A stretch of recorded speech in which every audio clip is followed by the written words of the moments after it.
अस्सलामु अलैकुम वरहमतुल्लाहि वबरकातुहू। मैं हूं होम्योपैथिक डॉक्टर मोहम्मद अकील सैफ़ी।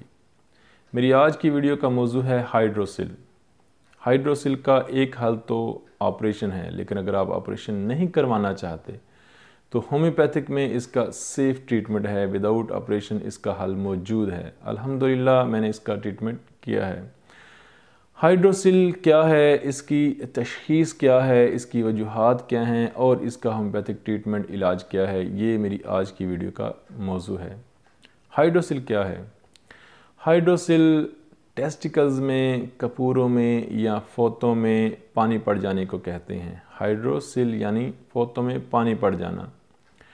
अब फोतों में या टेस्टिकल्स में पानी पड़ जाने से क्या होता है कि उनका साइज़ बड़ा हो जाता है, फूल जाता है। ये चीज़ बच्चों में भी देखने आती है या बड़ों में भी देखने में आती है या बुज़ुर्गों में भी देखने में आती है। इसकी तशख़ीस क्या है? बाज़ लोगों को हर्निया का मसला होता है, बाज़ को हाइड्रोसिल का मसला होता है, सोज़श हो जाती है कि पूरे टेस्टिकल्स जो हैं वो बड़े हो जाते हैं। इसकी सादा सी पहचान ये है कि एक तो इसमें सोज़श नहीं होती। हर्निया में अक्सर दर्द होता है और हाइड्रोसिल में दर्द नहीं होता। शाज़ व नादिर ही किसी पेशेंट को दर्द होता है। दूसरी इसकी जो बड़ी पहचान है वो ये है कि अगर हाइड्रोसिल का मसला होगा तो हाइड्रोसिल के कपूरों को जब दबाया जाता है तो सोज़श जो है वो कम नहीं होती, वो बस एक गड़ा सा पड़ता है और तकरीबन फौरी चंद सेकंड बाद वो दोबारा सोज़श अपनी जगह पर बरकरार होती है, यानी वो सोज़श कम नहीं होती। लेकिन हर्निया में जब दबाया जाता है तो वो वक्ती तौर पर सोज़श कम हो जाती है और वो चंद मिनट आहिस्ता आहिस्ता चंद मिनट तक वो सोज़श जो है वो बरकरार होती है या ज़्यादा टाइम भी लग सकता है। यानी अगर दबाने से फौरी तौर पर सोज़श जो है वो वापस अपनी जगह पर गड़ा ना पड़े और सोज़श बरकरार हो जाए तो हाइड्रोसिल है और दर्द ना हो, और अगर दर्द हो और दबाने के कुछ देर बाद दोबारा फिर वो अपनी पोजीशन में सोज़श हो तो ये हर्निया है।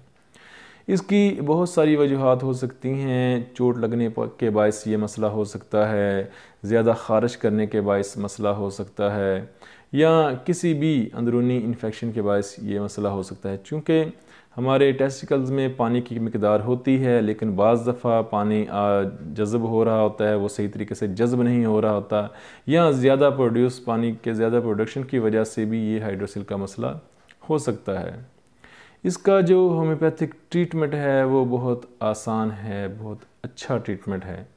मेरे पास इस तरह के जब पेशेंट आते हैं तो मैं सबसे पहले या तो उनको आरम मेटेलिकम, बच्चों में अगर मेरे पास बच्चे आएँ या बड़े हैं तो मैं आरम मेटेलिकम बच्चों को 200 देता हूँ, एक खुराक देता हूँ, या अगर बड़े हों तो आरम मेटेलिकम 1 mg की एक खुराक देता हूँ।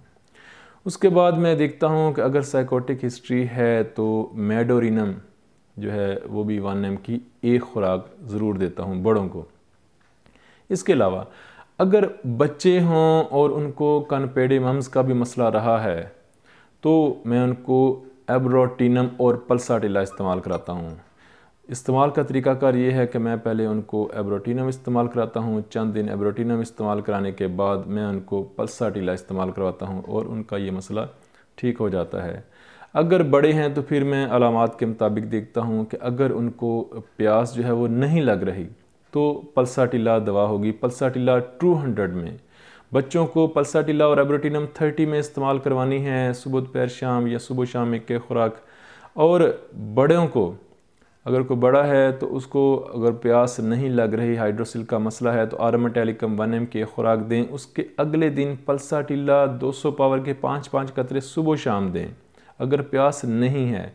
अगर प्यास उसको बहुत ज़्यादा है तो ब्रायोनिया जो है वो 200 पावर में सुबह शाम दें। पहले आरम मेटेलिकम दें, उसके बाद ब्रायोनिया दें, सुबह शाम 5-5 कतरे, और मुसलसल 1-2 हफ्ते इस्तेमाल करवाएं। और अगर उसको चोट लगने के बायस ये मसला हुआ है तो आर्निका 200 इस्तेमाल करवाएं। और अगर हल्की फुल्की दर्द भी है तो रिडोडेंड्रान 30 ताकत में सुबह दोपहर शाम मुसलसल इस्तेमाल करवाएं। रिडोडेंड्रान को मैंने बहुत इफ़ेक्टिव पाया है टेस्टिकल्स की सोज़श में और हाइड्रोसिल के मसले में। रिडोडेंड्रान 30 ताकत में मुसलसल 1 महीना इस्तेमाल करवाएं। और यही अद्वियात हैं, यानी आरमेटेलिकम, मेडोरिनम, पल्साटिला, ब्रायोनिया, रोडोडेंड्रॉन। आप इन्हीं अद्वियात से हाइड्रोसिल का जो ट्रीटमेंट है वो कर सकते हैं और बिल्कुल बग़ैर ऑपरेशन के इसका हल हो जाएगा और हाइड्रोसिल का जो मसला है टेस्टिकल्स में जो पानी पड़ा हुआ है वो ख़त्म हो जाएगा, वो ठीक हो जाएगा, वो सोजिश जो है वो ख़त्म हो जाएगी। अपनी दुआओं में याद रखिएगा। अल्लाह पाक आसानियाँ अता फ़रमाए और आसानियाँ तकसीम करने का शर्फ अता फ़रमाए। अगर मुझसे कंसल्ट करना चाहें या अपने करीबी किसी डॉक्टर से, प्रोफेशनल डॉक्टर से कंसल्ट करें, या अगर मुझसे भी कंसल्ट करना चाहें तो पहले व्हाट्सएप पर रब्ता करें, टाइम लें और फिर बात करें। अपनी दुआ में याद रखिएगा। Homeopathic doctor Mohammed Aqeel Saifi. अस्सलामु अलैकुम।